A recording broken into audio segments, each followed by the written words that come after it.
Hello दोस्तों, मैं दर्शन सिंह आपका एक बार फिर स्वागत करता हूं अपने नए YouTube channel DSP coaching classes में। जहां अभी तक हमने प्रेजेंट इंडेफिनिट टेंस और पास्ट इंडेफिनिट टेंस को बहुत अच्छे तरह से पढ़ा है और उसकी बहुत अच्छे से प्रैक्टिस की है। उसी क्रम को आगे बढ़ाते हुए अब हम शुरू करेंगे अपना नया फ्यूचर इंडेफिनिट टेंस। कौन सा? फ्यूचर इंडेफिनिट टेंस, जिसमें सबसे पहले हमें जानना होगा कि उसकी पहचान क्या है। तो पहचान के लिए अगर आप देखें तो जैसे लिखा है, जिन वाक्यों के अंत में गा, गी, गे आदि शब्द आए तथा हिंदी वाक्यों को पढ़कर पता चले कि कार्य भविष्य में होगा, तो वे वाक्य फ्यूचर इंडेफिनिट टेंस के होंगे। कहने का तात्पर्य ऐसे सेंटेंस जो हिंदी में लिखे हों और उनके पीछे गा हो, गी हो या गे हो। जैसे हम कहें, मैं घर जाऊंगा, तो गा आया पीछे। तुम घर जाओगे, तो गे आया पीछे। इस तरह के जितने भी वाक्य होंगे वो सब हमारे फ्यूचर इंडेफिनिट टेंस के होंगे। इसकी जो हेल्पिंग वर्ब है वो है हमारी विल या शैल। जैसे हमने प्रेजेंट इंडेफिनिट में देखा था, उसमें डू या डस थी, पास्ट में एक ही थी, डिड। ऐसी फ्यूचर इंडेफिनिट टेंस में भी विल या शैल दो हैं। तो हमें ये जानना होगा कि विल कहाँ प्रयोग करेंगे और शैल कहाँ। तो देखिए, ही, शी, इट, यू और किसी का नाम, इसके साथ हम विल का प्रयोग करेंगे। और जो सेल है हमारा, ये सिर्फ आई और वी के साथ लगेगा, बाकी किसी के साथ नहीं लगेगा। तो आई और वी के साथ हम सिर्फ सेल का प्रयोग करेंगे और बाकी सबके साथ विल का प्रयोग करेंगे। उम्मीद करता हूँ इतना आपको समझ में आया होगा। आप इसे अच्छे से नोट कर लीजिए ताकि हम इसकी सीधे सेंटेंस बनाना शुरू करें।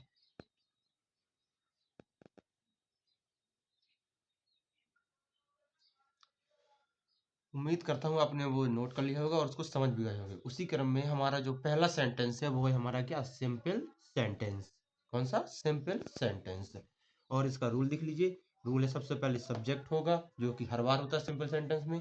उसके बाद हमारा हेल्पिंग वर्ब विल या शैल होगी, फिर मेन वर्ब होगा, फिर ऑब्जेक्ट और फिर अदर वर्ड और फिर फुल स्टॉप होगी। ठीक है, तो अब इसकी जो है सेंटेंस देखते हैं कैसे बनते हैं। जैसे आएगा, तुम खाना खाओगे, तुम खाना खाओगे।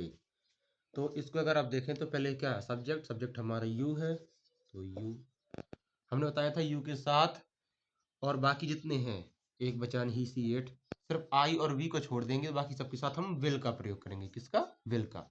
तो you will eat the food, you will eat the food, तुम खाना खाओगे। दूसरा देख लीजिए, जैसे आ जाए, हम स्कूल जाएंगे, हम स्कूल जाएंगे। इसका देखेंगे तो वी आएगा। हमने बताया था वी और आई के साथ हम शैल लगाएंगे। तो we shall go to school, we shall go to school. उम्मीद करता हूँ आपको ये अब तक समझ में आ रहा होगा। तीसरा एक और देख लीजिए, राजेश किताब पढ़ेगा, राजेश किताब पढ़ेगा। तो पहले राजेश की आएगी, राजेश, फिर विल की आएगी, फिर रीड की आएगी और the book. Rajesh will read the book, Rajesh किताब पढ़ेगा। उम्मीद करता हूँ ये आपको बहुत अच्छे समझ में आए होंगे। इनको आप नोट कर लीजिए ताकि हम आपको घर से बनाने के लिए, प्रैक्टिस करने के लिए भी सेंटेंस कुछ दे सकें। नोट कर लीजिए।